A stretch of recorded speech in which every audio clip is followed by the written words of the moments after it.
தாவேக அரசால் மூடப்பட்ட 717 டாஸ்மாக் கடைகளில் கோவில் அருகே இருக்கும் மணிமங்கலம் டாஸ்மாக் கடையும் அடங்கும் என சென்னை உயர்நீதிமன்றத்தில் அரசு வழக்கறிஞர் பொய்யான தகவலை கொடுத்ததால் வழக்கு தள்ளுபடி செய்யப்பட்டது. சென்னை தாம்பரம் அருகே உள்ள மணிமங்கலம் கிராமத்தில் டாஸ்மாக் கடை செயல்பட்டு வருகிறது. அனைத்து டாஸ்மாக் கடைகளும் மூடப்படும் என பேசிய தாவேக அரசு ஏன் இதுவரை மணிமங்கலம் டாஸ்மாக் கடையை மூடவில்லை என கேள்வி எழுப்பப்பட்டுள்ளது. தாவேக அரசு வெள்ளை அறிக்கை வெளியிட்ட 717 கடைகளுக்கான பட்டியலில் மணிமங்கலம் டாஸ்மாக் கடை இடம்பெறவில்லை என்பது குறிப்பிடத்தக்கது.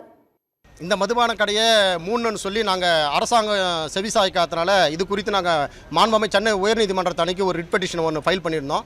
அந்த ரிட் பெட்டிஷன் விசாரணைக்கு வரும்போது கடந்த 30/6/2026 அன்றைக்கி பார்த்திங்கன்னா அந்த விசாரணையில் அரசு தரப்பில் ஆஜரான ஸ்டாண்டிங் கவுன்சில் என்ன சொல்கிறாருன்னா அரசாங்கம் மூட உள்ள 717 கடையில் உத்தேசப்பட்டியில் இந்த கடை இருக்குது, அதனால் இந்த கடையை நாங்கள் மூட போகிறோம்னு சொன்னதுனால மாண்புமிகு நீதி அரசர்கள் அமர்வு வந்து என்ன பண்ணுறதுனா இந்த வழக்கை வந்து தள்ளுபடி பண்ணுறாங்க.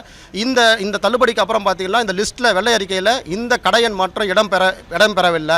ஆக இந்த அரசாங்கமானது அரசு தரப்பில் மாண்புமிகு நீதிமன்றத்தில் அதுவும் மாண்புமிகு சென்னை உயர்நீதிமன்றத்தில் தலைமை நீதிபதி முன்பாக ஒரு பொய்யான அறிக்கையை தாக்கல் செய்து இந்த மதுபான கடையை தொடர்ந்து நடத்த அவங்க திட்டமிட்டிருக்கிறாங்க.